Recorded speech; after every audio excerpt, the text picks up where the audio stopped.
Hey yo, what's up, y'all? It's your boy Ace. This is Fantasized Football. We are back once again, bringing y'all some more fantasy football content for the 2021 fantasy football season. And we are, holy shit, oh my god, what is that fucking thing?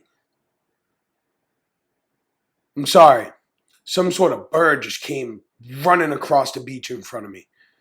Wow, that was crazy. But anyways, sorry. We are back, bringing y'all some more fantasy football content for the 2021 fantasy football season. And it is Monday. So we are here to do some more individual player analysis. And spoiler alert, I've been waiting a while to do this one, and the time is now. But before I tell y'all who we're talking about today, what we're talking about today, quick shout out to each and every one of y'all that come by on a weekly basis, show your boy some love and support, and honest to God means the absolute world to me. Watching this channel grow naturally, organically is just so very beautiful, and it's thanks to all y'all dropping likes, leaving comments, subscribing to the channel, checking out the videos, whatever it may be, just watching the videos, helping the algorithm get boosted so that my content can be shown to more people. That is why the channel continues to grow so quickly and so naturally and so organically. So thank you. And if you're new, thank you for coming by. I really do appreciate you giving me some of your time. I hope you do enjoy today's video. If you do, at any point, make sure to drop a like, leave a comment, and subscribe to the channel to help your boy reach his new goal of 300 subscribers on YouTube by the end of the fantasy football season. But who are we talking about? What are we talking about today? Well, today we are talking about Aaron Jones, baby. Aaron Jones, running back of the Green Bay Packers, and some potential outcomes for him for fantasy football for 2021. So without further ado, let's get right into the video. So before we talk about Aaron Jones, we got to talk about another Aaron, right? We're going to talk about Aaron Rodgers, baby, because Aaron Rodgers finally inked the deal. It's time for the last dance. Aaron Rodgers, Davante Adams, the gang is back together for one more run. So what does that mean?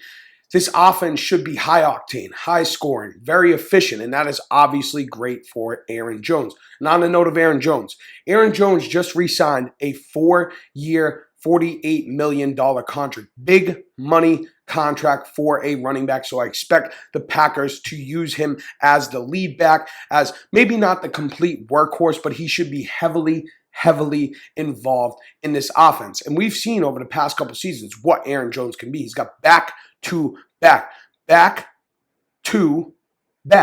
top 5 finishes for fantasy football in terms of points per game in 2019 and 2020. So let's take a quick look at what he's done these past 2 seasons. So in 19, he played all 16 games. He had 236 attempts, 1,084 yards, and 13 fucking touchdowns on the ground. In terms of the receiving game, he had 68 targets, 49 catches, 474 yards, and 3 touchdowns. Now, last season, he did miss 2 games. He only played in 14 games, but he had 201 attempts, 1,104 yards, 9 touchdowns on the ground, and 63 targets, 47 catches, 355 yards, and 2 receiving touchdowns. Now, Aaron Jones has been hyper efficient, and he's been very relevant for fantasy without elite touches, without elite volume, and that is very important. We're gonna touch on that throughout this video, right? But let's take a quick look at Aaron Jones' efficiency stats over these past 2 seasons. He's averaged 5 yards an attempt, a 5.7% touchdown rate on the ground, 73.3% catch rate, 6.3 yards per target, and a 3.8% touchdown rate in the receiving game. Now, what happened with the Packers this offseason, right? One of the big things was Jamal Williams leaves in free agency, and he leaves behind, on average, over the past 2 seasons, 113 carries and 40 targets. While I do think that rushing workload, probably plus a little bit, is going to go to A.J. Dillon, a lot of those targets are going to go to Aaron Jones. We saw it over the past couple seasons. Every once in a while, Jamal Williams would take Aaron Jones off the field in obvious passing down situations. And I think that Aaron Jones is going to be the main benefactor in terms of the receiving game with Jamal Williams' departure. And we did just briefly touch on A.J. Dillon, right? A.J. Dillon is obviously going to be a little thorn in the side of Aaron Jones. I don't think he's going to be very involved in the receiving game, but he should take away some work on the ground and some goal line work, so we will factor that in when we are looking at our potential outcomes for Aaron Jones. But with that being said, it's time to move on to the main event, to the meat and potatoes, the reason why you're here and the reason why I'm fucking talking. And that's to look at some potential outcomes for Aaron Jones for fantasy football in 2021. But real quick, I do have to go through what I have the Packers projected for this season. I have them projected for 581 pass attempts and 457 rush attempts. Now keep that in mind. I will come back to this, but it will be important throughout the video. Now, over the past couple seasons for Aaron Jones, 2019, he played all 16 games, like we mentioned. He handled 57% of the team's rushing workload and an 11.8% target share. Last season, he only played 14 games, but he still handled 45% of the team's rushing workload and a 12% target share. Again, keep that in mind. But now let's get into a lower end projection for Aaron Jones. Maybe not the floor, but a lot closer to the floor than it would be to the ceiling. Lower end projection, right? I do think actually what I have here is probably more or less, if he plays 17 games, the floor for Aaron Jones, right? So let's assume that Aaron Jones handles 45% of the team's rushing workload, right?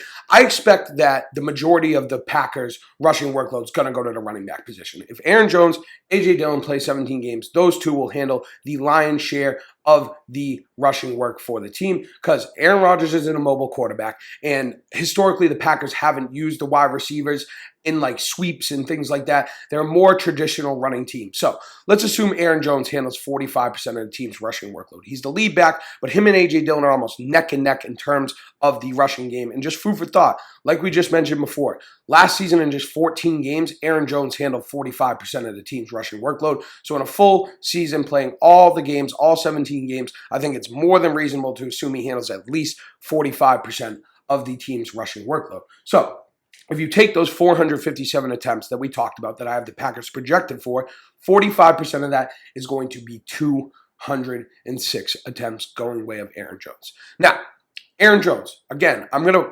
fucking bing, hammer this shit into y'all's heads. Hyper efficient, right? Over the past 2 seasons, he's averaged 5 yards per attempt. Let's assume some regression. Last season, he was at 5.5 yards an attempt. Let's assume some regression there to 4.75 yards per attempt. On 206 carries, that is going to be 979 yards. And now we're going to talk about touchdowns. And I say this all the time, but if you're new to the channel, let me make it abundantly clear.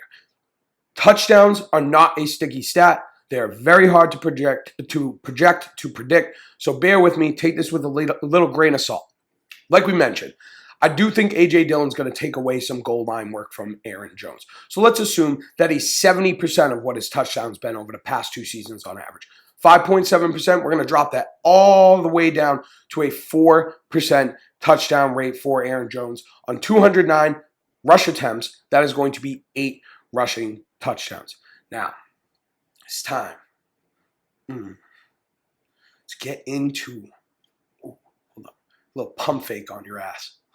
Ooh, I don't got a good form. I was a fullback. But Aaron Rodgers to Aaron Jones, let's talk a little bit about the receiving game now. Now, if you look at the past 2 seasons, Aaron Jones and Jamal Williams, 19 and 20, averaged a combined 19.2% target share. Like I mentioned before, I expect Aaron Jones to be the main benefactor of in terms of the receiving game from the departure of Jamal Williams. So he's been right around 12% in terms of target share the past couple of seasons. Let's assume he can hop up to a 14% target share. On 581 pass attempts, that is going to be 81 targets for Aaron Jones. And then a 73.3% catch rate for Aaron Jones over the past 2 seasons. Now, when it comes to efficiency, this isn't a huge difference in terms of per game volume for Jones in terms of the targets, right? So I'm not going to factor in huge dips in terms of efficiency. We are going to factor in some dips in efficiency, but not huge dips. Let's assume a 5% decrease from 73.3% in terms of his catch rate. That's going to be a 69.6% catch rate for Aaron Jones. On 81 targets, that is going to be 56 catches. In terms of his catch rate, he was at 6.3 yards per target over the past 2 seasons on average. Again, let's factor in a 5% decrease for Aaron Jones. 6 yards per target, 81 targets is going to be 486 yards receiving. And then in terms of the touchdown rate, again, not a sticky stat. Play it safe, though. Assume he's 85% of what he's been over the past 2 seasons. 3.8% goes down to 3.2% in terms of a touchdown rate. That's going to be 3 receiving touchdowns. And if you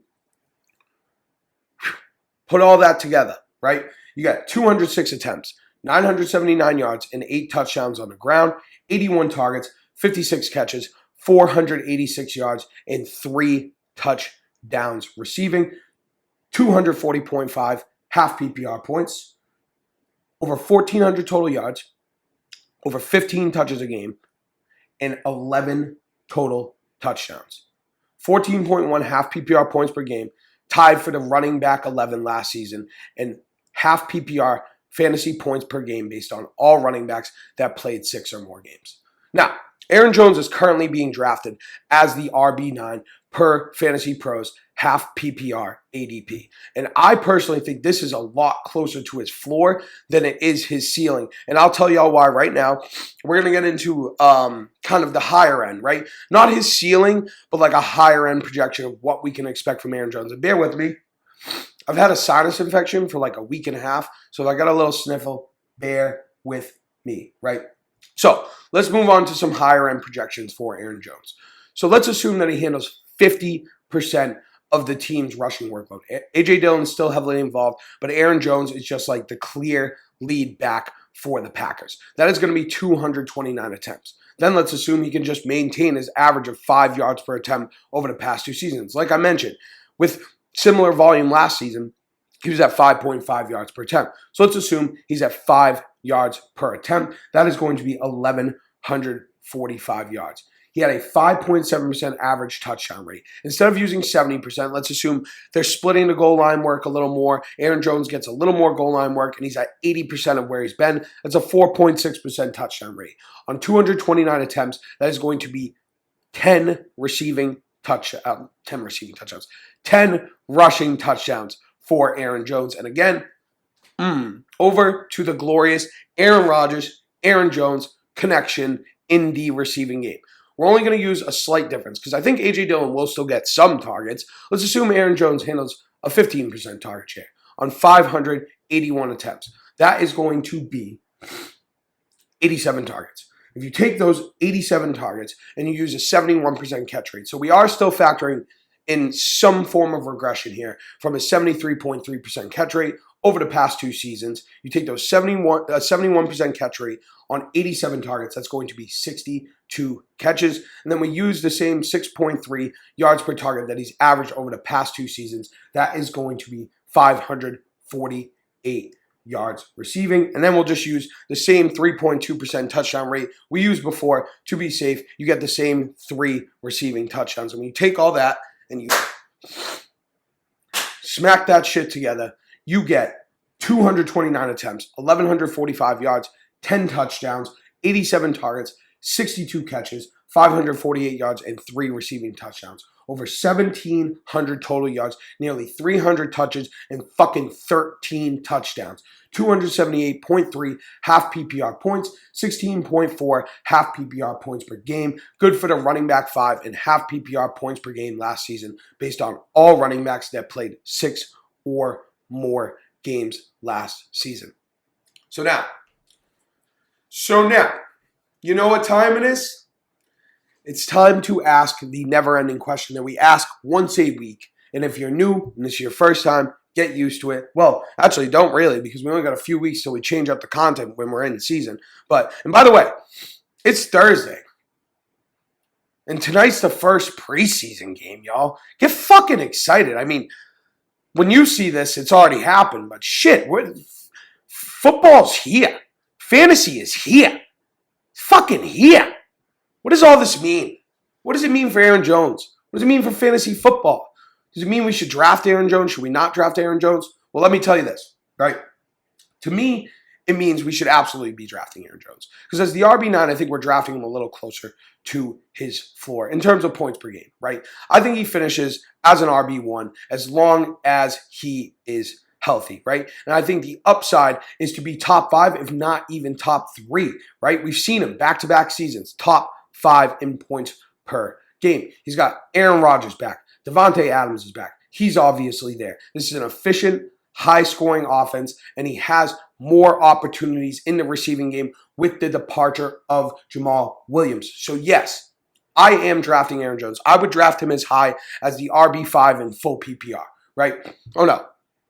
Yeah, RB5 in full PPR. I would draft him as high as the RB5. I teeter between him and Zeke sometimes, but I think he is good as a middle of the first round pick. And if you ever see Aaron Jones sitting in one of your drafts in the second round, do not fucking think twice. Just click the draft button. Do it. He is absolutely worth it. He has a safe floor and a very, very high ceiling with Aaron Rodgers back, Devontae Adams, more opportunities in the receiving game, even with A.J. Dillon there. Do not let that scare you off of Aaron Jones. So yes, that's it. That's all. That's all there is. I hope you guys enjoyed the video. If you did, make sure to drop a like, leave a comment, and subscribe to the channel. Let me know down in the comments, what do you think of the video? What do you think of Aaron Jones? Will you be drafting him? Will you not be drafting him? Any videos you want to see in the future, let me know. How excited are you for fantasy football to get rocking and rolling? I personally cannot fucking wait. But with that out of the way, socials, podcast link, down in the description. Follow me on Insta. Follow me on Twitter. Help me get them numbers up. I would really appreciate it. But that's it. That's all there is for today. Me, my boy, we are out. We will catch y'all next time. And as always, thank you. Love you. Peace.